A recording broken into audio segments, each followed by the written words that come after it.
Hey guys, tonight we settle into the story of an empire forged by vision, connected by roads, and guided by a faith centered on light. We're traveling back 2.5 millennia to the arid plains and jagged mountains of ancient Persia. Imagine the air, thin and dry, carrying the scent of dust and distant wood fires. You're standing on a rocky outcrop, the wind whipping at your robes, gazing down at a landscape that seems impossibly vast. This is a world of incredible hardship and even more incredible ambition. To be honest, dropped into this era with your modern sensibilities, you probably wouldn't survive the first week. The water alone would be a gastrointestinal adventure of epic proportions. So, before you get comfortable, take a moment to like the video and subscribe, but only if you genuinely enjoy what I do here. It's always fascinating to see where everyone is tuning in from. So go ahead and post your city or country and the local time in the comments. It's a great way to feel connected in this little corner of the internet. Now, dim the lights, maybe turn on a fan for that soft background hum, and let's ease into tonight's journey together. Your story begins not in a grand palace, but in a rugged, mountainous region of southwestern Iran, then known as Persia. You are a subject of the Median Empire, a powerful kingdom that holds sway over many tribes, including your own Persian people. Your king is a man named Cambus's Eye, ruler of a place called Anshan, but he is a vassal. He answers to a higher power. The Median king Astyages. Astyages is not just his overlord, he is also his father-in-law. A political marriage meant to keep the ambitious Persians in their place.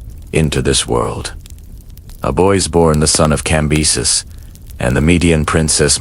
His name is Cyrus, but his birth is not a cause for celebration in the Median court. His grandfather, King Astyages, has been plagued by terrifying dreams. In one, his daughter unleashes a flood that drowns all of Asia.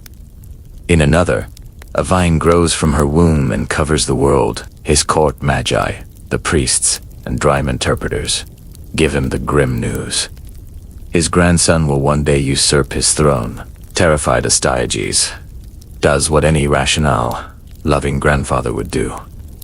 He orders the infant killed. The task falls to a trusted nobleman named Harpagus, who, finding he doesn't have the stomach to murder a baby himself, passes the grim duty down the line to a royal herdsman. He orders the man to abandon the child in the wilderness. But here, fate, or perhaps simple human decency, intervenes. The herdsman's own wife has just delivered a stillborn child. Grieving, she persuades her husband to swap the babies. They present their own dead child to Harpagus's men as proof of the deed, and secretly raise the royal infant as their own. Historians still argue whether this dramatic tale, recorded with gusto by the Greek historian Herodotus, is historical fact or clever political myth. Legends of heroes being saved from death and infancy are common in the ancient world, a trope to signal a destiny blessed by the gods. Some versions even say the baby Cyrus was suckled by a wild dog, the word for the herdsman's wife. Spako apparently meant something similar in the Median language,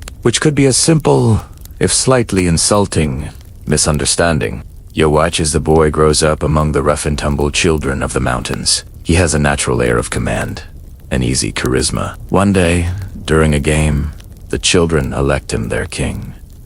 He takes the role seriously, even having one of the boys the son of a Median nobleman, punished for disobeying his orders. The nobleman, furious, complains to the real king. The boy is dragged before the court to answer for his It is there, as the 10-year-old Cyrus stands before him, speaking with a confidence far beyond his station, that Astyages recognizes the family resemblance. The truth comes out. Astyages, realizing the prophecy is still in motion, spares the boy, but his wrath turns on Harpagus for the deception. In an act of astonishing cruelty, he has Harpagus's own son killed and served to him at a banquet. This horrific act will have consequences. Harpagus nurses a secret, burning desire for revenge, while Cyrus is sent back to his true parents in Anshan, now aware of his royal lineage and the threat against him. You feel the tension building across the land. The Persians are a proud people, warriors and horsemen, and they are growing weary of Median rule. Cyrus, coming of age, becomes the focal point of this simmering discontent. He is charismatic, sharp, and now, thanks to his grandfather's actions, has a powerful and vengeful secret ally within the Median court itself. In 559 BCE, Cyrus takes the throne of Anshan after his father. The stage is set. It will not be long before he leads a revolt against the grandfather who tried to have him destroyed. The unlikely conquest of a boy raised by shepherds is about to begin. You watch as the inevitable conflict ignites. Cyrus, now king of the Persians, rallies his people. Years of simmering resentment against Median dominance finally boil over into open rebellion. Kinastiagus, your grandfather, marches out with his grand army to crush this upstart. But he makes a fatal error. He places Harpagus, the man whose son he so monstrously murdered, in a position of high command. It's a spectacular failure of judgment, the kind that makes you wonder if he'd been skipping the court meetings on how to not get deposed 101. As the armies clash, a huge portion of the Median force, under Harpagus' command, defects to Cyrus's side. The battle turns into a rout, and Astyages is captured. Cyrus, in a move that will come to define his reign, spares his grandfather's life. He has defeated the Medes, but he does not seek to obliterate them. Instead, he unifies them with his Persians, creating a powerful new force, the Persian Empire. With this new power base, Cyrus turns his attention westward to the ludicrously wealthy kingdom of Lydia, ruled by King Croesus. Hearing of Cyrus's rise, consults the famous oracle at Delphi, asking if he should attack. The oracle gives a typically cryptic answer. If you cross the river, you will destroy a great empire. Convinced this means his own victory, Croesus attacks, and the oracle proves right, he does destroy a great empire. His own. It's a timeless lesson in always reading the fine print. After capturing Croesus' capital of Sardis, Cyrus again shows his characteristic clemency, sparing the defeated king and making him a trusted advisor. Now, you stand before the greatest prize of all, the city of Babylon. This isn't just a city, it's a legend. Its walls are immense, its temples tower into the sky, and the Euphrates River flows right through its center, a source of life and a seemingly impenetrable defense. The current king, Nabonidus, is unpopular, having neglected the city's chief god, Marduk, in favor of a moon god. The timing is perfect. Cyrus's army arrives, but a direct assault seems impossible. So he devises a plan of audacious simplicity. Au Privar, his engineers worked to divert the flow of the mighty Euphrates into a marshy basin. As the water level in the city drops, becoming a shallow stream, his soldiers simply walk into Babylon through the riverbed, under the massive walls, with barely a fight. It's one of history's greatest military maneuvers, achieved not with siege engines, but with some very ambitious plumbing. Inside the city, the people welcome you as a liberator, and it's here, in the aftermath of this stunning, nearly bloodless victory, that you find something that will change the world. It's not a crown of gold or a mountain of treasure. It's a small object, about the size of a loaf of bread, made of baked clay. It's a barrel-shaped cylinder, covered in tightly packed, wedge-shaped writing known as Akkadian cuneiform. This is the Cyrus cylinder. You can almost feel the weight of it in your hands. It feels ancient, earthy, and profoundly important. As scholars much later will translate its text, you realize it is a royal proclamation, a piece of masterful public relations. It begins by denouncing the former king, Nabonidus, as an impious tyrant who offended the great god Marduk. It then proclaims that Marduk himself searched all the lands for a righteous ruler and chose Cyrus, taking him by the hand and calling him to shepherd his people. But it's the decrees that follow which are so revolutionary. The cylinder declares that all the peoples who had been forcibly relocated to Babylon by previous conquerors are free to return to their homelands. It also commands that the statues of their gods, which had been seized and brought to Babylon, be returned to their original sanctuaries. This was a radical departure from the standard practice of conquest in the ancient world, which usually involved mass slaughter, enslavement, and the suppression of local identities. Cyrus established a policy of multicultural tolerance, allowing his subjects to worship their own gods and live according to their own customs, so long as they paid their taxes and kept the peace. Historians still argue whether this was a true charter of human rights, as it has been called in modern times, or simply a very clever piece of political propaganda designed to win the loyalty of a diverse and sprawling new empire? The truth is likely somewhere in between. It was a pragmatic act of statecraft, but one founded on a revolutionary principle of respect for different cultures. In the lines of this simple clay barrel, you see the blueprint for a new kind of empire, one held together not just by force, but by a surprising degree of freedom. This new empire of yours is vast, a sprawling tapestry of cultures, languages, and climates stretching from the sun-baked shores of Ionia in the west to the snowy peaks of the Hindu Kush in the east. It is the largest empire the world has yet seen. The principles laid down on that clay cylinder in Babylon are beautiful, a testament to a new way of thinking about power. But ideas alone don't hold an empire together. For that, you need something far more tangible. You need infrastructure. You need roads. And so, you find yourself on horseback, the rhythmic clop of hooves, a steady beat against the packed earth. You are traveling on the Empire's masterpiece, the Royal Road. This isn't some muddy, rutted track that turns to soup in the rain. This is an artery of the state, a meticulously planned and maintained highway.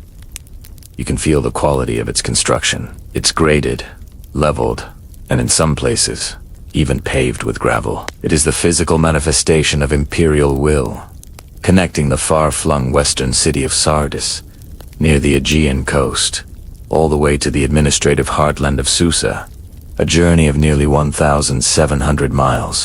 The sun beats down, and you pull your scarf a little tighter over your face to keep the dust out. The landscape changes constantly, from fertile river valleys to arid, rocky plains. But the road remains a constant, a ribbon of civilization unfurling through the wilderness.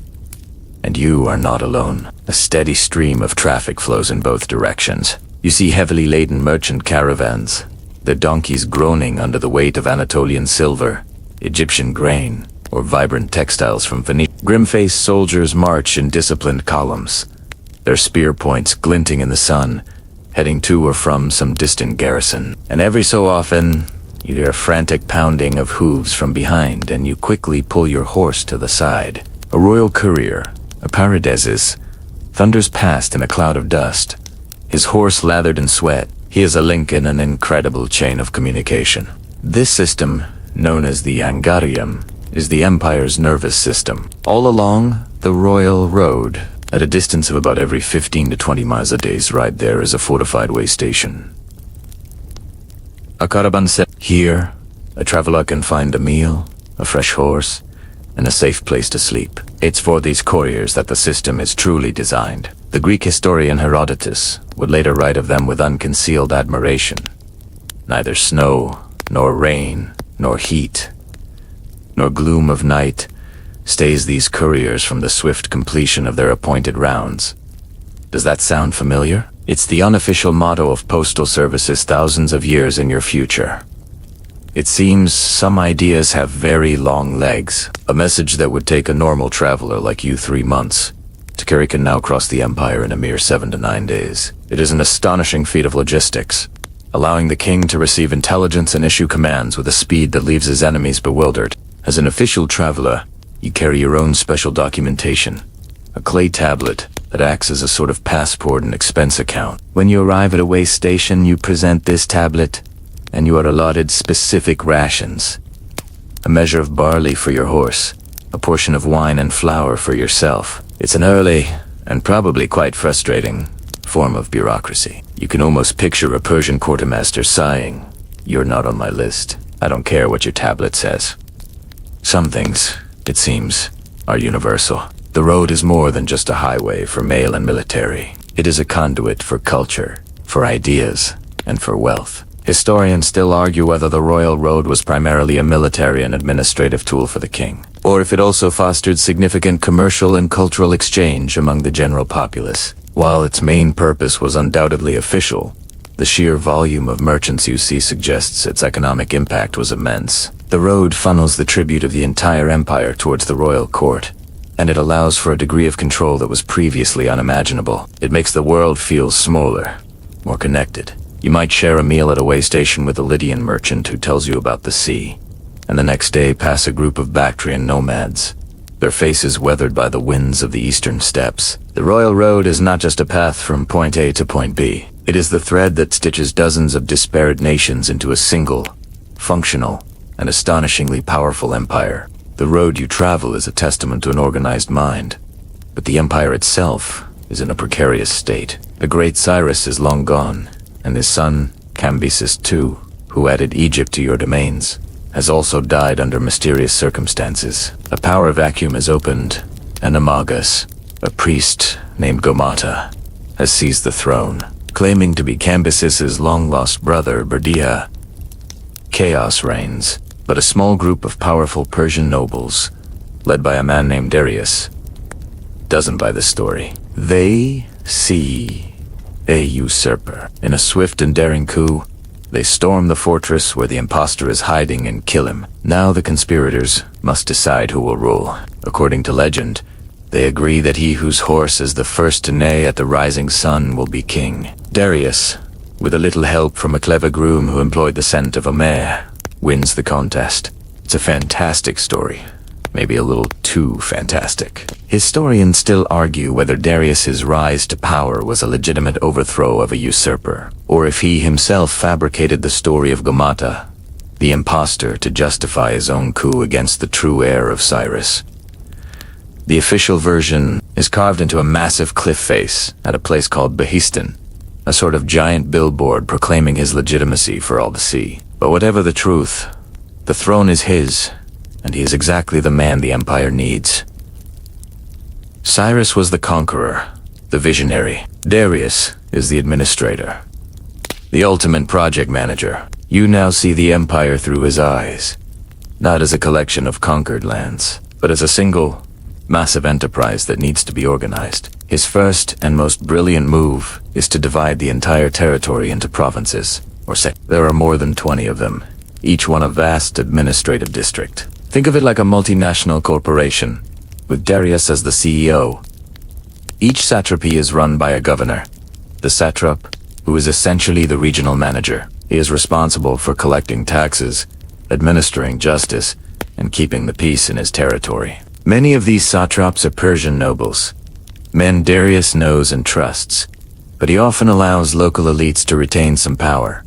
A clever move to foster loyalty. But Darius is no fool. He knows that giving one man that much power so far from the capital is a recipe for rebellion. So, he builds in a brilliant system of checks and balances. In each satrapy, the satrap controls the civil administration, but the chief military commander of the province reports directly to the king. The treasurer, who handles the collected taxes, is also a separate appointee, accountable only to the royal court. It's a three-way split of power, ensuring that no single official can easily use the province's resource, its money, and its army to challenge the throne. It's an ancient solution to the timeless problem of middle management getting a little too ambitious. To make the whole system run smoothly, Darius standardizes things that were previously a chaotic mess. He introduces a universal coinage system with a gold daric and the silver siglos, making trade and taxation infinitely simpler. You might hold one of the new darics in your hand, a heavy piece of nearly pure gold. On it is the image of the king, not in a static pose, but as a dynamic figure in a running or kneeling stance, armed with a bow and spear. It's a powerful piece of branding, a constant reminder in every marketplace of who is in charge. He also standardizes weights and measures across the empire. A royal cubit is now the same length in Egypt as it is in Bactria. He establishes a fixed, predictable tax system. Each satrapy is assessed a set amount based on its agricultural output and economic resources. There are no surprise levies, no random demands for more gold. For the subjects of the empire, this predictability is a blessing. It's probably the most anyone has ever appreciated their tax code. This is the genius of Darius. He isn't just holding the empire together with brute force, though he certainly has that in reserve. He is knitting it together with laws, with coins, with roads, and with a bureaucracy that is efficient and, for its time, remarkably fair. He is transforming a patchwork of conquered kingdoms into a single, coherent, and smoothly functioning imperial state. The vision of Cyrus is now being hardwired into the very fabric of the ancient world. All this organization, the roads, the coins, The satraps is incredibly efficient, but it's a little dry. It's the behind-the-scenes work, the administrative scaffolding that holds everything up. But a great king, a king of kings like Darius, needs more than just a well-managed state. He needs a symbol. He needs a stage. And so, you watch as a project of unimaginable scale and ambition begins to rise from the plains of your homeland, Persis. He is building a new capital, one designed not for the messy business of day-to-day governance, but for pure, unadulterated ceremony. And its name is Parsa, but it will be known to history by its Greek name, Persepolis, the city of the Persians. You approach it from across the plain, and at first, it looks like a trick of the light. A massive, rectangular platform, 500,000 square feet, has been raised at the foot of the couriers, the Mountain of Mercy. It's an enormous terrace of limestone, a man-made mountain upon which the palaces will sit, gleaming in the sun. This isn't a city you stumble into. It's a destination you approach with a growing sense of your own insignificance. There are no bustling marketplaces or residential slums clinging to its walls. This place is clean, deliberate, and built to impress. Your journey takes you up a grand, monumental staircase. The steps are wide and shallow, a double flight that converges at the top. They are designed this way, it is said, so that nobles in their long, flowing robes could ascend with dignity, without having to awkwardly hike up their garments. It's a very considerate detail for a place designed to remind you of your own smallness. At the top, you pass through the Gate of All Nations. This is the main entrance, and it is guarded by a pair of colossal stone beasts, the Lamassu. They are mythical creatures with the bodies of winged bulls and the bearded heads of men, their stone eyes staring into eternity. They are the Empire's bouncers, and they make it very clear that you are entering a place of immense power. Beyond the gate, you find yourself in a forest of stone. The centerpiece of Persepolis is the Apadana, the great audience hall where the king would receive delegations. Its roof, now long gone, was once supported by 72 towering columns, each one over 60 feet high. It could hold 10,000 people. As you stand in its shadow, you can't help but feel dwarfed. A single ant in a giant's home. But it's the details that truly take your breath away. The grand stairways leading up to the Apadana are covered in the most exquisite relief carvings in the ancient world. You run your hand over the cool stone, tracing the lines of a seemingly endless procession. Here are the immortals, the king's elite guard, in their pleated robes and carrying their spears. And here, marching in orderly lines, are delegations from every corner of the empire, bringing tribute to the king. You can identify each group by their distinct clothing, their hairstyles, and the gifts they carry. You see Ethiopians leading a giraffe, Scythians in their distinctive pointed hats offering horses, and Babylonians carrying vessels of precious metal. It is a stone encyclopedia of the empire's peoples, a perfect visual representation of the unity and diversity that Darius has forged. The message is clear and powerful.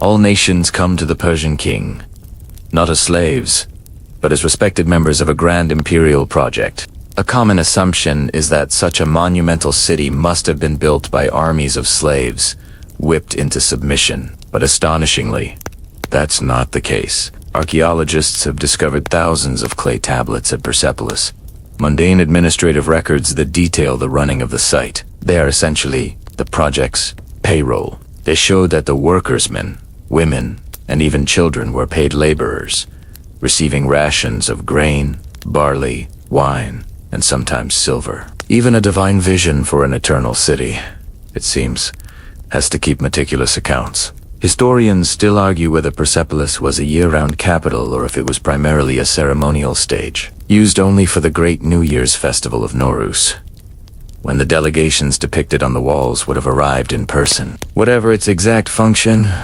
its purpose is undeniable. It is a stone sermon on the glory of the empire, a place designed to awe visitors, inspire loyalty in its subjects, and make it perfectly clear to the world that the Persian Empire was not just another kingdom, but the center of the civilized world. The city of Persepolis, with its stunning, orderly carvings of a unified empire, is not just a display of political and military might. It is the physical expression of a powerful idea, a worldview that is beginning to permeate every corner of your vast nation. This idea flows from a spiritual revolution that began long before Cyrus, in the misty dawn of Iranian history, with a prophet named Zarathustra, or, as the Greeks would call him, Zoroaster. You find yourself standing on a windswept plateau, the air sharp and clean. The old gods, the chaotic, often cruel deities of war, sun, and storm suddenly seem distant and hollow. The prophet Zarathustra has offered a new vision,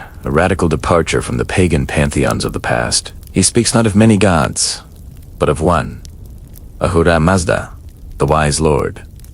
He is the uncreated creator, the source of all that is good, true, and beautiful. He is not a god of a particular tribe or a specific mountain. He is the god of the entire cosmos, a being of pure light and wisdom. This new faith introduces a breathtaking cosmic drama. Your life, and indeed all of creation, is the battlefield for a great struggle between two opposing forces. On one side is Ahura Mazda and his expression of cosmic order, truth, and light, known as Asha. On the other is a destructive spirit, Angra Mainyu, the source of all that is evil, false, and dark. A force known as Druj, the lie.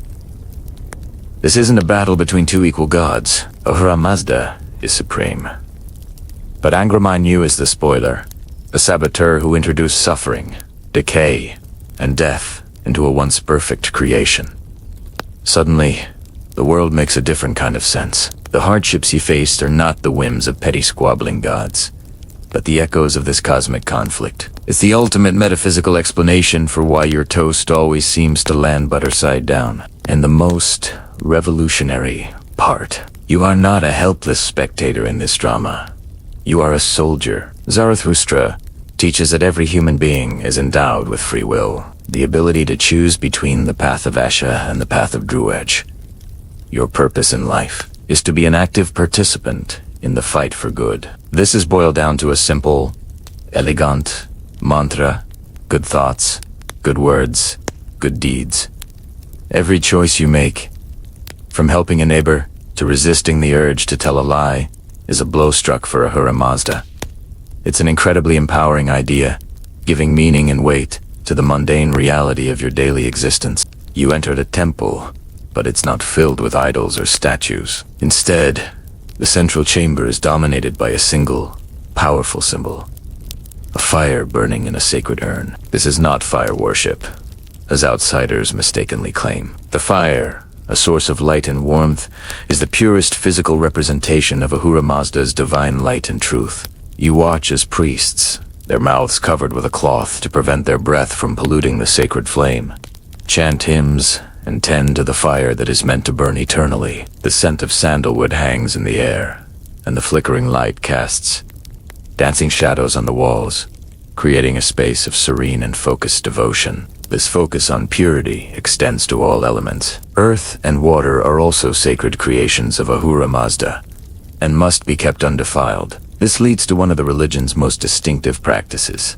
one that seems quite startling to outsiders. To avoid contaminating the sacred earth with a decaying body, the dead are not buried. Instead, they are taken to high barren places and laid out on stone platforms, known as towers of silence, to be consumed by vultures and the elements. It's a form of sky burial, a final act of charity to nature, and from a certain point of view, the most efficient recycling program imaginable. Historians still argue whether the great Achaemenid kings like Darius were devout, orthodox Zoroastrians in the way the prophet conceived it, or if they simply adopted Ahura Mazda as a divine patron for their imperial rule. Darius's inscriptions, like the one carved on the cliff at Behistun, constantly invoke the name of Ahura Mazda, crediting him with victory and legitimacy. He declares that he fought to put down the followers of the lie. The moral dualism of the faith provided a powerful political tool, framing imperial expansion as a righteous crusade for order and truth against chaos and falsehood. It was the perfect ideology for a benevolent, law-giving empire. The grand spiritual order of Ahura Mazda. This cosmic battle between light and dark, truth and the lie, is not just a matter for priests in fire temples. For a king like Darius, it is a blueprint for the world. To bring Asa, the divine order, to the earth is to build, to organize, to connect. It is a divine mandate to tame chaos, not just in the hearts of men, but in the landscape itself. And your journey now takes you to the Empire's wealthiest, oldest, and most stubbornly independent Satrapy, Egypt. You stand on the banks of the Nile, the lifeblood of this ancient land. The air is thick with the smell of river mud, lotus flowers, and the sweat of thousands of laborers. Egypt is a prize, a source of endless grain and gold, but it is separated from the Persian heartland by deserts and seas. To move its tribute, or to shift a naval fleet from the Mediterranean to the Red Sea, requires a long, arduous journey. But Darius sees a solution, a project of such breathtaking audacity that it had defeated even the mighty pharaohs. He will finish a canal linking the Nile River directly to the Red Sea. The idea wasn't new. Pharaoh Necho II had attempted it a century earlier, a disastrous effort that the historian Herodotus claims cost the lives of 120,000 workers before it was abandoned. Where the pharaoh saw only failure and death, Darius sees an opportunity. He is the great finisher, the administrator king, who gets things done. And so, the digging resumes on a colossal scale. You watch the scene, and you can feel the brutal, relentless effort it requires. Under the searing Egyptian sun, tens of thousands of men are at work.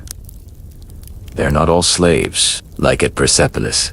Many are paid laborers, a vast workforce drawn from all corners of the empire, managed with the same logistical precision as a military campaign. You hear the rhythmic chanting of foremen, the scrape of bronze and iron tools against rock and soil, the groans of men hauling away immense baskets of earth. The canal they are digging is a marvel, stretching for over 100 miles from the eastern arm of the Nile Delta towards the Bitter Lakes, and then south to the sea. It is wide enough, they say, for 2 triremes, the battleships of the era, to pass each other with their oars extended. It's project management on a pharaonic scale, but with Persian efficiency. You can only imagine the workplace hazards, sunstroke, dehydration, and the occasional disgruntled crocodile who's found his morning commute suddenly after years of relentless toil. The moment of triumph arrives. The final barrier of earth is broken, and the fresh water of the Nile begins its slow, deliberate journey to meet the salt water of the Red Sea. The empire is now connected as never before. A ship can now sail from a port in Greece, down to Nile, through this new canal, into the Red Sea, and across the Indian Ocean to the shores of India. The world has just shrunk. To commemorate this staggering achievement, Darius does what any good CEO would do. He puts up a series of massive advertisements. Along the banks of the canal, he erects several huge monuments of pink granite, known as stelae. You stand before one of them, running your hand over the inscriptions carved into the stone. They are written in the official languages of the empire: Old Persian, Elamite, and Babylonian cuneiform, as well as in Egyptian hieroglyphs, to honor the local culture. The text is a masterpiece of royal propaganda, a direct statement from the king himself. One of the stelae proudly proclaims, King Darius says, "I am a Persian. Setting out from Persia, I conquered Egypt. I ordered this canal, dug from the river called the Nile, which flows in Egypt, to the sea, which begins in Persia. When this canal had been dug as I ordered, ships went from Egypt through this canal to Persia, as was my desire. It is a declaration of absolute power, not just over people, but over geography itself. Yet, historians still argue whether the canal was a bustling commercial success, or something else entirely. While it certainly facilitated trade, some scholars suggest its primary purpose was military, allowing the Persian fleet to move between seas, or that it was mainly for transporting tribute, those endless barges of Egyptian grain, more efficiently to the imperial center. Perhaps, most of all, it was a statement, a prestige project designed to show that Darius was not just a king of Persia, but a true successor to the great pharaohs, capable of completing a task that even they could not. It was another thread, like the royal road, stitching the world together into a single, Persian-dominated Ho. Your travels have shown you the grand symbolic projects of the the ceremonial stage of Persepolis, the earth-shattering canal in Egypt. But where is the engine room? Where does the actual day-to-day, unglamorous work of running this colossal enterprise happen? To find it, you journey east from the fertile plains of Mesopotamia, back into the Iranian heartland, to the ancient city of Susa. As you approach, the first thing you notice is how different it feels from Persepolis. Persepolis was a pristine, almost sterile, statement of power, set apart on its grand terrace. Susa is a real city, sprawling and alive, one of the oldest continuously inhabited places on Earth. It's dusty, it's noisy, and it hums with the chaotic energy of thousands of people going about their business. This place wasn't conceived on a drawing board. It grew over millennia, layer upon layer. An Elamite capital long before the Persians ever rose to prominence. It has history in its very soil. You make your way through the bustling streets to the royal citadel, the Acropolis. Here Darius has built another magnificent palace, but its purpose is entirely different from the one at Persepolis. This is not a ceremonial stage. This is the head office. You walk its corridors, and instead of the hushed reverence of Persepolis, you feel a palpable sense of purpose and urgency. Officials in pleated robes stride past, their faces etched with concentration. Messengers fresh from the royal road hurry to deliver their dispatches. Scribes sit cross-legged in shaded courtyards, their styluses clicking away on damp clay tablets, recording, calculating, and documenting every aspect of the imperial machine. This is where the decisions are made. This is the empire's brain. The palace itself is a wonder, a testament to the vastness of the state it governs. An inscription from Darius found here by archaeologists, centuries in the future, details the construction with almost obsessive pride. It's a quirky and incredibly revealing document, essentially a list of cosmic bragging rights. The cedar wood for the roof, it says, was brought from the mountains of Lebanon. The silver and ebony came from Egypt, the ivory from Ethiopia, and the gleaming gold from Sardis and Lydia. The precious stones, the turquoise, and lapis lazuli, were carted all the way from the eastern frontiers of Sogdiana and Khwarezmia. The craftsmen themselves were a multinational force. Ionians and Lydians worked the stone. Medes and Egyptians worked the gold. The palace at Susa is a physical embodiment of the empire. Its very bricks and beams, a mosaic of the nations it ruled. You peek into one of the archive rooms. It's not filled with grand tapestries, but with thousands upon thousands of clay tablets, stacked in neat wicker baskets, or arranged on wooden shelves. These are the hard drives of the Achaemenid Empire. One tablet records the daily rations for a group of workers on a construction project. Another is a travel voucher for an official heading to Bactria, just like the one you carry. A third is a treasurer's report, detailing tax receipts from a dozen different provinces. This is the raw data of power, the endless, tedious, and absolutely vital bookkeeping that keeps the soldiers paid, the granaries full, and the roads maintained. While the king might make a grand decree, it is here in Susa that 100 scribes will translate that decree into 1,000 practical orders. You listen to the sounds in the hallways. You hear officials conversing in Old Persian, the language of the court, but the real working language of this sprawling bureaucracy, the one you hear most often from the scribes and administrators, is Aramaic. It's simple. Alphabetic script was far easier to write on parchment and papyrus than the complex cuneiform used for stone monuments, making it the perfect lingua franca for a multi-ethnic empire. The grand pronouncements might be carved in the king's native tongue, but the memo about fixing a leaking aqueduct is written in Aramaic. Historians still argue about the precise division of labor between the empire's various capitals. Susa was the main administrative hub, Persepolis, the ceremonial heart, Babylon a crucial economic center, and Ecbatana, a cool summer retreat for the court in the mountains. Whether the king and his government moved seasonally between them or if they served more specialized, year-round functions remains a topic of lively debate. But here, in the bustling, bureaucratic corridors of Susa, you can feel the steady, powerful pulse of the empire. It may not have the sublime, silent beauty of Persepolis, but this is where the real work gets done. You step away from the clatter of the scribes' tablets and the hushed, urgent conversations of the administrators in Susa.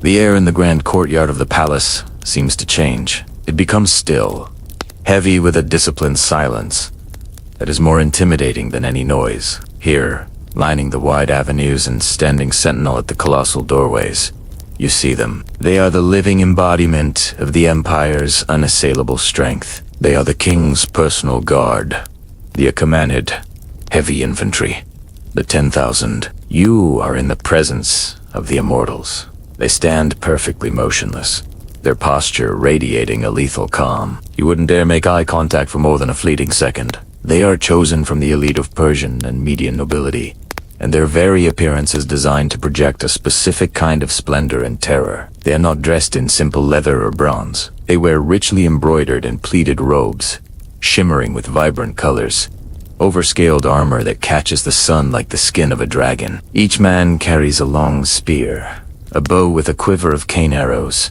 and a short sword or large dagger at his belt. But it's the details that catch your eye, the almost decadent opulence of their gear. The butt of each spear is a metal counterbalance, but they are not made of simple lead or bronze. For the common soldier, it is a silver pomegranate. For the officers, it is a gleaming, heavy sphere of gold, shaped like an apple. When they stand at rest, they lean on their spears, and the effect is of a forest of deadly steel, tipped with precious fruit. It's a look that says, we are so wealthy, so powerful, even our weapons are jewels. Their name, the Immortals, comes from a simple but terrifying piece of battlefield logistics. The unit was always kept at a precise strength of exactly 10,000 men. If a soldier was killed, fell ill, or retired, he was immediately replaced by a new recruit from a dedicated reserve. To their enemies on the battlefield, the effect was unnerving. You could cut down dozens of them, but their numbers never seemed to diminish. They were a relentless, inexhaustible wave of elite warriors, an eternal fighting force that could not be broken. It's a grim but effective form of psychological warfare, the ancient world's most intimidating human resources department. This famous name, however, is a source of some debate. The Greek historian Herodotus is the one who calls them which means the deathless or immortals. Historians still argue whether this was their actual official title or a Greek misinterpretation. The old Persian word for them may have been anoxia, which translates to companions or followers. It's possible that the Greeks, hearing a word that sounded vaguely like their own word for immortal Anaya, simply made a very dramatic and memorable translation error. Or perhaps it was a clever pun. Either way, the name stuck, and it perfectly captured their mystique. These soldiers were not just for show. They were the core of the Persian army, the crack troops who would be committed to the battle at the decisive moment. But their life was not all grim-faced duty. When the Immortals went on campaign, they were accompanied by a baggage train of almost comical luxury. They brought with them covered wagons carrying their personal female companions and servants, and were served a special, exclusive diet of the finest foods. They were the rock stars of the ancient military, and they had the tour bus to prove it. It was a far cry from the life of a common foot soldier, who would be lucky to get a handful of dried grain and a water skin that didn't leak. You watch as a detachment of them performs a maneuver, their movements perfectly synchronized, the thud of their golden spear butts on the polished stone sounding as one. They are more than just soldiers. They are a symbol, like the endless royal road, the ever-burning temple fires, and the city of Persepolis itself. The Immortals represent the eternal, self-renewing, and inexhaustible power of the Persian Empire. They are the beautiful, lethal promise that for every man who falls, another will always be there to take his place, forever and ever. The image of those Immortals, with their golden spear butts and jewel-toned robes, lingers in your mind. Their very presence is a form of art, a deliberate and carefully crafted aesthetic of power. And as you look around you, at the palaces, the gates, and the audience halls, you begin to realize that this entire empire has a distinct visual brand. It's a style born not from a single, isolated tradition, but from a conscious and brilliant fusion of every artistic style the Persians had encountered. It is the world's first, truly international style, a grand symphony of influences, all playing a distinctly Persian tune. You turn your attention to the architecture that surrounds you, especially the incredible columns of Persepolis and Susa. They are unlike anything else in the ancient world. You stand at the base of one, a slender, fluted shaft rising high above you. This idea, the tall, thin, stone column, is borrowed. It has echoes of the stone temples of Egypt and the elegant craftsmanship of the Ionian Greeks on the western coast of Turkey. But the Persians weren't content to simply copy. They refined it, made it their own. Then you look up to the very top. The capital, the part that supports the immense cedar roof beams, is a masterpiece of imaginative design. It is a complex, multi-tiered creation, culminating in the iconic Persian signature. A sculpture of two animals.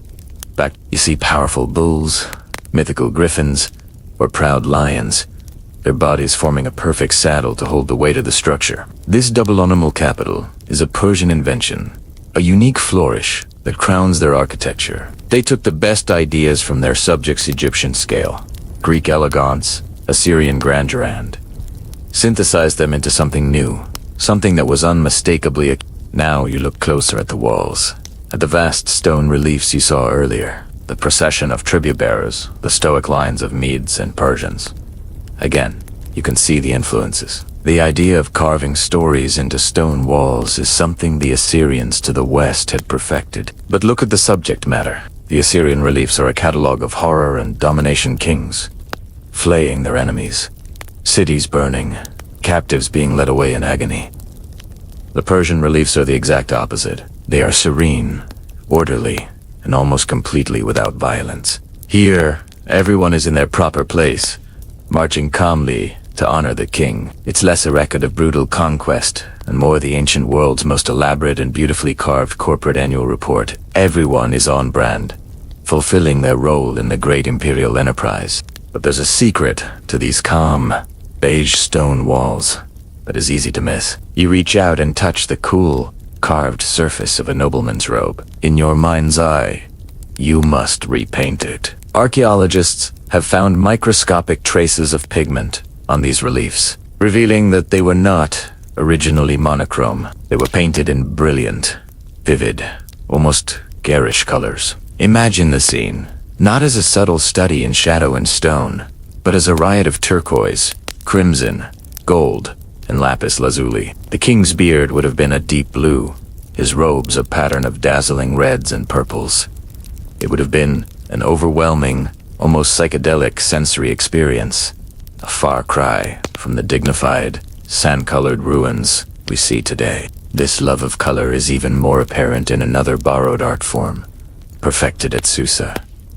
You stand before a wall, not of stone, but of glazed bricks. The technique came from Babylon, but the Persians perfected it. Here, you see a frieze of archers, likely the immortals themselves marching in single file. Each brick is molded and glazed with brilliant color, forming a mosaic of incredible detail and vibrancy. The archers' robes are a deep green and gold, their skin a rich brown, their curly hair a lustrous black. They seem more alive, more immediate than their stone counterparts.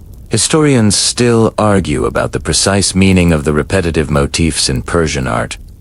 Were they simply a powerful form of propaganda, a constant visual reminder of the empire's unity and the king's supreme authority? Or did they hold deeper symbolic meanings tied to Zoroastrian concepts of order Asha and the righteous struggle against chaos? Whatever the intent, the effect is clear. From the monumental scale of their palaces to the exquisite detail of their personal jurita, golden drinking horns, or ritans, ending in the shape of a griffin, the heavy torques, with lion head terminals. The commended aesthetic is a language of serene confidence. It is the art of an empire that sees itself, not as a conqueror, but as the rightful steward of the entire civilized world. The brilliant, glazed brick images of the immortals you saw at Susa are a perfect, polished ideal of the Persian subject, disciplined, loyal, and beautifully uniformed. But that is just a sliver of the reality. The empire isn't just a collection of 10,000 elite soldiers. It's 100 million ordinary people. To see them,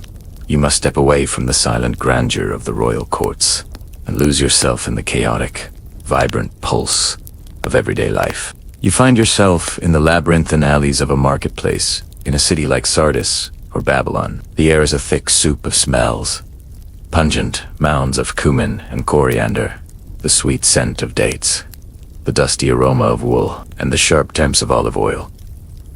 It is a cacophony of sound. You hear the bleating of goats being haggled over, the rhythmic clang of a coppersmith's hammer, and the babble of a dozen different languages. A smooth-talking Phoenician merchant tries to sell you a bolt of Tyrian purple cloth, its color so rich it seems to drink the sunlight. A few stalls down, a Babylonian moneylender, his fingers stained with ink, calculates interest on an abacus. You are just one face in a vast and complex social pyramid. At the very top, almost a mythical figure, is the great king. Below him are the powerful Persian nobles, the satraps, and the high priests. Then come the military commanders, the senior bureaucrats, and the scribes, the men who make the empire function. Below them are the merchants, the artisans, and the skilled laborers who form the backbone of the urban economy. And then, forming the broad, sturdy base of it all, are the farmers, the millions upon millions whose labor in the fields feeds the entire structure. Slavery exists, but it is not the vast, race-based chattel system of other empires you might think of. It is often a case of debt slavery or prisoners of war, and a slave can sometimes own property or even earn their freedom. For the vast majority of people, life is tied to the land. You leave the city and journey into the countryside. Much of the Persian plateau is arid, a challenging place to grow crops, yet the fields are green. The secret lies beneath your feet. You see a series of small, circular mounds of earth, spaced at regular intervals, stretching in a line from the foothills of a distant mountain towards the village. They look like giant molehills. These are the vertical shafts of a qanat. This is an ancient Persian invention of breathtaking ingenuity. It is a gently sloping underground tunnel, dug by hand for miles, that taps into the water table at the base of the mountains and channels it to the plains. The system prevents the water from evaporating under the hot sun and provides a reliable, year-round source for irrigation. It is the lifeblood of the empire, a quiet, subterranean miracle of engineering. In the evening, you are welcomed into a family home. The household is the center of your world, a patriarchal unit where the father holds ultimate authority.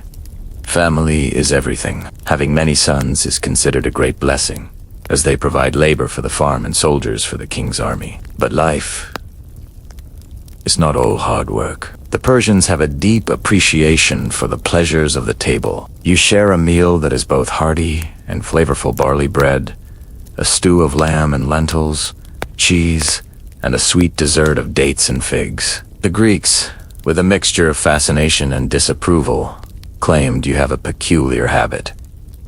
You debate the most important decisions twice, once when you are sober, and then again when you have been drinking wine. The theory being that the true merits of a plan can only be judged from both perspectives. And what of the women in this household? Historians still argue about the degree of autonomy women held in the Achaemenid Empire. The later Greek writers often portrayed them as secluded and oppressed, hidden away in harem. But the clay tablets, found in the archives at Persepolis, tell a very different and more complex story. These mundane records show us something quite remarkable. They list women as major landowners, managers of large workshops, and travelers who were issued rations for long journeys on their own authority. Royal women controlled vast estates and commanded immense personal fortunes. It seems that for many women, particularly those of the upper and working classes, life involved a degree of economic freedom and public mobility. That would have shocked the average Athenian. For most people like you, the empire is a distant reality.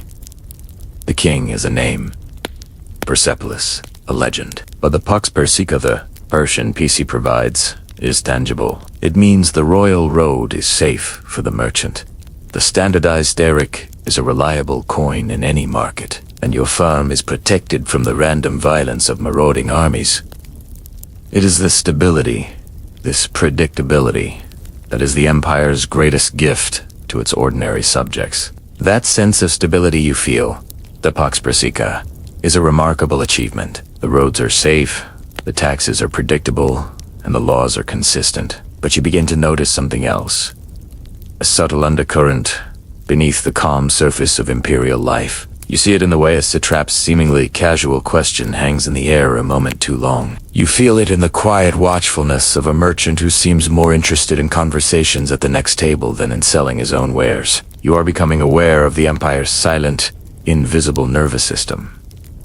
Its intelligence network. This vast, multicultural empire is held together by more than just good roads and a standardized currency. It is held together by information and, by extension, by fear. Remember that clever system Darius devised to keep his satraps in line, splitting power between the governor, the treasurer, and the military commander. That was only the first layer of security. To ensure that those three officials weren't colluding, the king needed his own independent source of information. He needed spies. They are known by a wonderfully evocative name: the king's eyes and ears. You might be sitting in a caravanserai along the royal road, sharing a meal with a weary-looking traveler. He complains about the dust, the price of barley, the local satrap's new building project. You nod and agree, adding a minor complaint of your own. You will finish your meal, wheeze him well, and never see him again. It is only weeks later, when the satrap is abruptly summoned to Susa to explain his building project's questionable finances, that you realize you weren't talking to a simple traveler. You were speaking to an eye of the king. These agents move unseen through all levels of society. They are the ultimate internal affairs department. Their one and only loyalty is to the great king himself, and their sole function is to travel the empire, observe, and report back. They listen for whispers of rebellion, check for signs of corruption, and assess the loyalty of the king's most powerful subjects. They're empowered to inspect provincial accounts, question military readiness, and listen to the grievances of the common people. No satrap, no matter how powerful or remote, is ever truly free from the feeling that someone is looking over his shoulder. It's an ancient and highly effective method for keeping everyone honest, or at least honestly paranoid. You can only imagine the kind of reports they filed, probably on discreet little scrolls of parchment rather than bulky clay tablets. Item: 1 flagon of premium Lydian wine, used to loosen the tongue of a talkative harbor master. Item: mending of a torn sandal strap, incurred while hastily departing the treasurer's office via a back window. The job required a unique blend of courage, cunning, and a knack for creative accounting. Historians still argue about the exact nature of this organization. Was the King's IA formal title for a single, high-ranking official who acted as a sort of inspector general, making grand tours of the provinces? The Greek writer Xenophon seems to suggest this. Or was it, as seems more likely, the informal name for a whole clandestine service, a network of informants and secret agents scattered across the satrapies? The truth is probably a combination of both. A formal inspector general who relied on a web of local, anonymous informants to guide his inquiries. This system, while brilliant, had a dark side. The agent's power was immense, and the potential for abuse was enormous. An eye with a personal grudge against a governor could file a damning report, embellished with half-truths and outright lies. Ambitious officials could use the network to spread disinformation about their rivals, hoping to clear a path for their own advancement. In a system that runs on secret information, the line between intelligence and blackmail becomes dangerously thin. It creates an atmosphere where everyone is watching everyone else, where a careless word at a dinner party could lead to your downfall. The very network designed to enforce the truth, the Asha of the Zoroastrian ideal, could easily become a tool for spreading the lie, the Droog. For now, under a strong and just king, it keeps the Empire's gears running smoothly, but it is a delicate and dangerous game. The intricate web of the king's eyes and ears has kept the Empire secure from within, but now its gaze turns outward, westward. The great administrator King Darius is gone, and his son Xerxes sits on the throne. He has inherited the world's greatest superpower, a stable, wealthy, and well-oiled machine. But he has also inherited a piece of unfinished business, a small but irritating stain on the map of imperial perfection. The Greeks. A decade earlier, Darius had sent a punitive expedition to punish Athens for supporting a revolt, an expedition that famously ended in a surprising defeat on the beach at Marathon. For Xerxes, This isn't just a minor border dispute. It is a matter of honor. A challenge to the divinely ordained order of the Empire. You are swept up in a mobilization, the likes of which the world has never seen. This isn't just an army being assembled. It is a nation on the march. The numbers, as recorded by the astounded Greeks, are almost certainly exaggerated. Herodotus speaks of millions, but even a fraction of his figures represents a logistical challenge of mind-boggling proportions. For years, the Empire prepares. Supply depots are established all along the planned route. Diplomatic missions are sent ahead to secure alliances and demand submission. Every satrapy is ordered to provide its best troops, its finest ships, its most abundant resources. The king's eyes and ears are now focused on a single task: gathering intelligence on the fractious, quarrelsome city-states of the Greek mainland. You stand on the shores of the Hellespont, the narrow strait of water that separates Asia from Europe. Xerxes, in his godlike ambition, will not suffer the indignity of ferrying his army across in boats.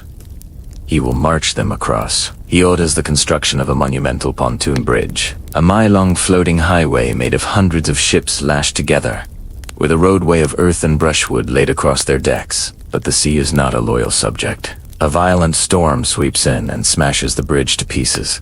Xerxes' reaction is one of legendary, almost comical, hubris. He flies into a rage, not at his engineers, but at the Hellespont itself.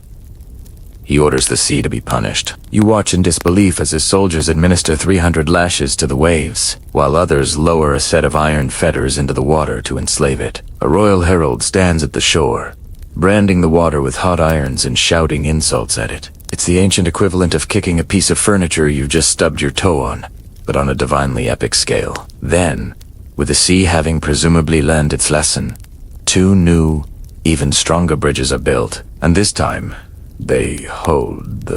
This desire to tame nature is not a one-off fit of pique. A few years earlier, the Persian fleet had been wrecked by a storm while trying to round the treacherous Mount Athos Peninsula. Xerxes will not allow that to happen again. For 3 years, his engineers worked to dig a canal more than a mile long right through the base of the peninsula, wide enough for 2 warships to pass. He is literally reshaping the world map to suit his will. Historians still argue whether Xerxes' invasion was a simple war of revenge for the defeat at Marathon, a pragmatic move to secure the empire's western frontier once and for all, or a grand ideological crusade. Was he attempting to bring the order and light of Asia to the chaotic, bickering, and untruthful Greeks, absorbing them into the universal empire that Ahura Mazda had willed? His ambition seems to go beyond mere conquest. Finally, all is ready. You are part of the Great Crossing. For 7 days and 7 nights, a continuous river of humanity flows across the pontoon bridges from Asia into Europe. The immortals are there, their golden pomegranates gleaming. You see Scythians in their pointed hats, Ethiopians in lion skins, Indians in cotton robes, and Babylonians in their brass helmets. It is the empire in miniature, a walking, marching tribute to its own diversity and power. The groan of the ropes, the creak of the wooden decks, the endless tramp of feet and hooves, is a sound that must have shaken the very gods. The invasion of Europe has begun, and it feels unstoppable. An act of nature as much as an act of war. That unstoppable river of men that you saw pour into Europe did not, in the end, conquer the world. It burned Athens, yes, but the grand invasion faltered and then broke against the rocks of Greek defiance. The Persian navy was smashed in the narrow straits of Salamis, and the army was decisively beaten at the Battle of Plataea. Xerxes retreated back to his palaces, his godlike ambition thwarted by a handful of stubborn, fractious city-states. The empire was not crippled, not by a long shot. It was still the richest and most powerful state on earth, but something had cracked. A spell had been broken. The aura of invincibility was gone, and the consequences of that psychological blow would fester for the next century and a half. The problem with a system of absolute monarchy is that it is absolutely dependent on the monarch. Cyrus was a visionary, Darius a genius administrator. Their successors, not so much. You now witness a slow, creeping decay that begins not at the borders, but in the gilded heart of the empire itself. In the royal court, the palace, once the center of focused ambition, devolves into a snake pit of intrigue. The king's harem, with its dozens of wives and concubines, becomes a breeding ground for conspiracies, as each wife schemes to place her own son on the throne. Princes plot against their fathers and murder their half-brothers. The clean Zoroastrian duality of truth versus the lie becomes a muddy, bloody mess of personal ambition. It's the ultimate reality show, and the grand prize is the world, but the penalty for losing is usually a swift and painful death. Xerxes himself is eventually assassinated in his own bedchamber, the victim of a plot involving his own chief minister. The decades that follow are punctuated by rebellions. Powerful satraps, seeing weakness at the center, begin to dream of their own empires. Egypt breaks away, then reconquered, then breaks away again. Most alarmingly, you see a Persian prince, Cyrus the Younger, hire a massive army of 10,000 elite Greek mercenaries and march them into the very heart of the empire to challenge his own brother. King Artaxerxes, Segun IV the throne. The rebellion ultimately fails, but the message is terrifyingly clear. The empire's own immense wealth could now be used to hire its most dangerous enemies, to tear it apart from the inside. The rot reaches its most dramatic peak in the years just before the end. The court is dominated by a powerful and utterly ruthless eunuch named Bud. He becomes the ultimate kingmaker. Feeling he is not being given his due by King Artaxerxes III, he coolly poisons him. He then places the king's youngest son on the throne, only to poison him too when he proves too independent. Finally, he installs a distant cousin, a man named Artashata, on the throne. This man will rule as Darius III.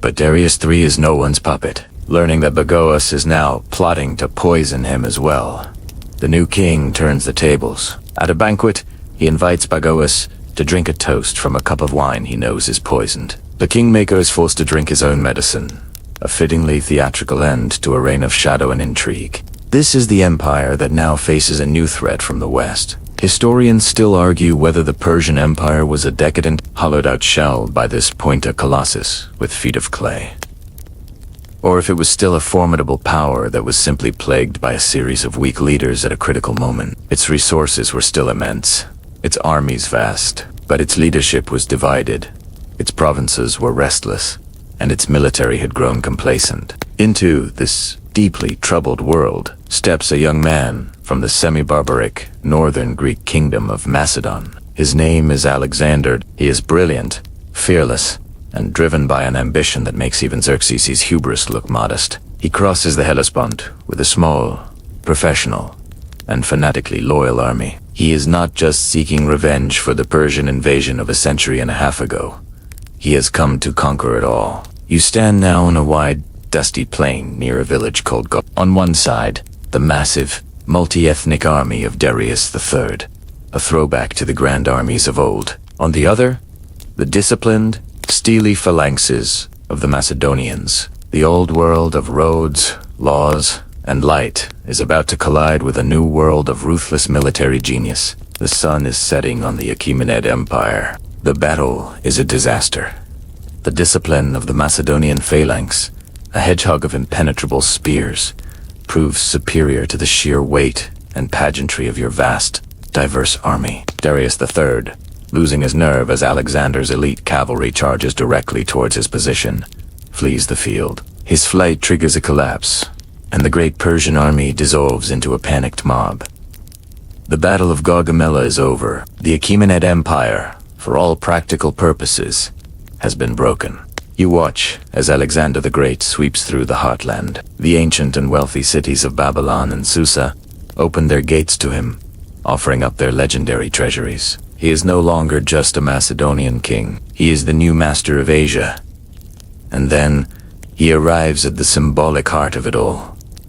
Persepolis. You walk with his victorious soldiers through the gate of all nations, past the stone-faced immortals on the walls who can no longer guard their king. For months, the Macedonians camp in the shadow of the great audience halls, looting the unimaginable wealth that had been accumulating for 2 centuries. Then comes the night of fire. At a grand banquet, fueled by wine and victory, the suggestion is made to burn the great palace. Historians still argue whether the burning of Persepolis was a calculated act of political vengeance, symbolic retribution for the burning of Athens by 150 years earlier, or simply a tragic, drunken accident that got out of hand. Whatever the cause, the result is the same. A wild procession, with Alexander himself leading the way, puts the palaces to the torch. You watch in horror as the flames lick up the slender columns and consume the giant cedar beams from Lebanon. The vibrant paint on the reliefs blackens and peels, and the great city of tribute, the sermon in stone, is turned into a smoldering ruin. It is the funeral pyre of an empire. Darius III, the last king of kings, meets an even more pathetic end.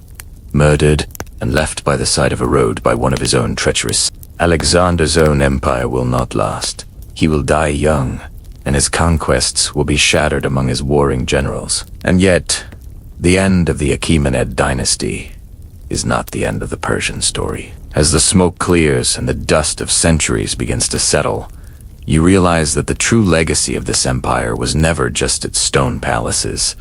It was its ideas. Alexander, the conqueror, was also an admirer. He and his successors, the Seleucids, kept the Persian administrative system largely intact, because it was simply the most effective way to run a vast, multicultural state. The satrapies remained, the road network was maintained, and the efficient bureaucracy continued to function. The roads themselves are a ghost that will haunt the future. The Romans, the next great empire builders, would become famous for their own roads, but they were building on a Persian blueprint. The very concept of a state-funded, state-maintained highway system designed for rapid military movement and official communication was a gift from Cyrus and Darius. That courier system, the Angarium, with its promise that nothing stays the swift completion of its appointed rounds, would become the model for postal services for millennia to come.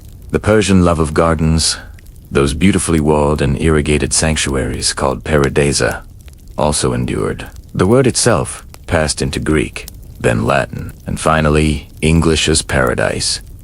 This idea of creating a small, perfect, orderly representation of heaven on earth, a tamed space of beauty and tranquility, would be adopted and adapted by cultures across the world. Every time someone seeks peace in a walled garden, they are unknowingly echoing a Persian dream. But perhaps the most profound legacy is the one you cannot see. The ideas at the heart of Zoroastrianism, the cosmic struggle between a single, all-good creator God and a force of evil, the concepts of free will, a final judgment, angels and demons, and the eventual triumph of a savior figure leaked out of the empire's borders. These concepts would profoundly influence the development of post-exilic Judaism, and through it, Christianity and Islam. The simple mantra of good thoughts, good words, good deeds is an ethical foundation that reshaped the spiritual landscape of the entire Western world. The empire may have fallen, its palaces may be in ruins, but its ideas, like the water in a subterranean canal, continued to flow silently, nourishing the roots of civilizations yet to come. The last flames of Persepolis have long since died down, turning the grandest of palaces into a silent skeleton of stone under a vast, stardusted sky. The wind whispers through the empty doorways of the Hall of 100 Columns, carrying away the last echoes of the kings and the conquerors, the scribes and the spies. Their stories, which felt so immediate and so urgent, now soften and dissolve, becoming part of the deep, quiet murmur of the past. Your long journey is over. The dust of the royal road no longer clings to your clothes, and the weight of imperial decisions no longer troubles the air around you. The vibrant colors of the glazed bricks have faded, the sharp edges of carved reliefs have been soft by time, and all the grand ambitions have now settled into a gentle, dreamlike memory. The great cosmic struggle between the light and the lie continues. But for you, tonight, there is only the peaceful truce of approaching sleep. The sounds of the ancient world recede, replaced by the soft, familiar hum of your own quiet room. Let the stories of Cyrus Darius and the empire they built become a soft, distant landscape in your mind, a place you can visit again whenever you wish. For now, there are no more roads to travel, No more canals to dig. No more decrees to be written. There is only the simple, welcome stillness of the night, and the gentle pull of a well-deserved and peaceful rest. All is quiet on the plains of Persia, and all is calm in the world of your dreams.